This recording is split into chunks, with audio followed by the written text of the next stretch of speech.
welcome back to my channel. Today's topic is about cerebrovascular diseases, summary 2. I'm going to talk about cerebral aneurysm, arteriovenous malformation, and Moyamoya disease. I talked about stroke in the previous video, so I will put the link down in the description box. Please check it out if you're interested. So let's start.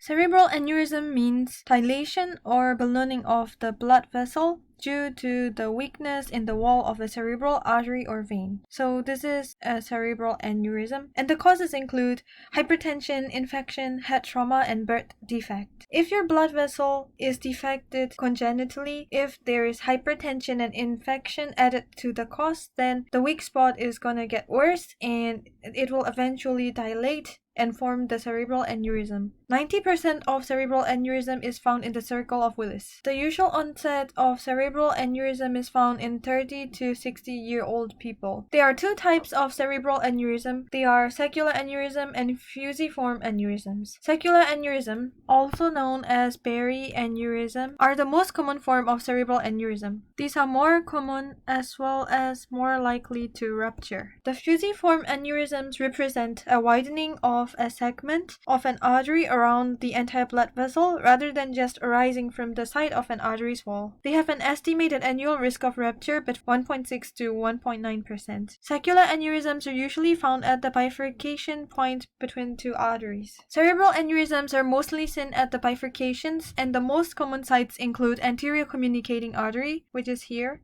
and middle cerebral artery, and posterior circulation, which includes basilar artery, vertebral arteries, and posterior communicating artery.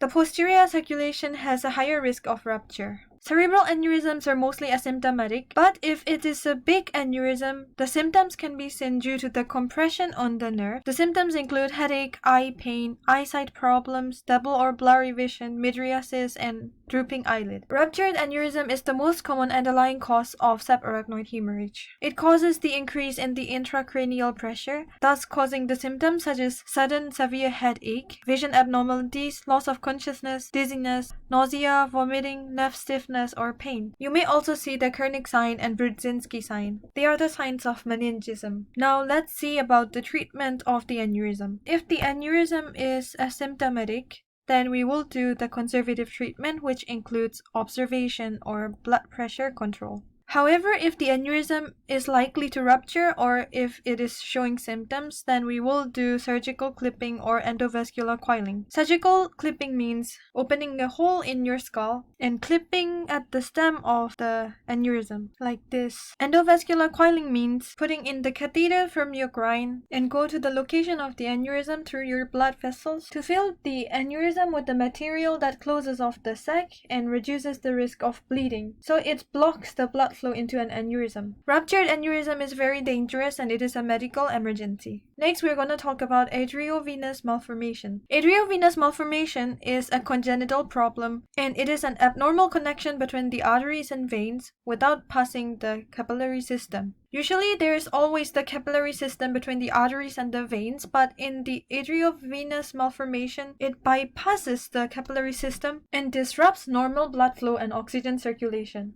It forms a tangle of blood vessels, which looks like a bird nest, and it's also called as nidus. A nidus may have a lot of feeding arteries and draining veins. Due to the AVM, the surrounding tissues may not get enough oxygen. Also, because the tangled blood vessels that form the AVM are abnormal, they can weaken and rupture. If the arteriovenous malformation is in the brain and it ruptures, it may cause bleeding in the brain and may cause stroke or further brain damage. The symptoms of AVM include seizures and headache, and depending on the location, you may see muscle weakness or numbness in one part of your body, dizziness, or speech difficulties. If it bleeds or rupture, it may result in intracranial bleeding or subarachnoid hemorrhage. The diagnosis of AVM includes taking MRI, magnetic resonance angiography, and cerebral angiography to detect the nidus and its location. The treatment includes endovascular embolization, neurosurgery, and radiosurgery. Embolization means cutting off the blood supply to the AVM with coils, particles, acrylates, fluids or polymers introduced by a radiographically guided catheter. It may be used in addition to neurosurgery or radiosurgery, but it's rarely successful alone except in small AVMs. Gamma knife may also be used. Next, let's see about Moyamoya disease. The two main terms when it comes to Moyamoya disease is the arterial constriction and collateral circulation. Due to an unknown cause, there may be arterial constriction, mainly at the distal internal carotid artery, and it blocks the blood flow to your brain. Thus, the collateral circulation might be formed.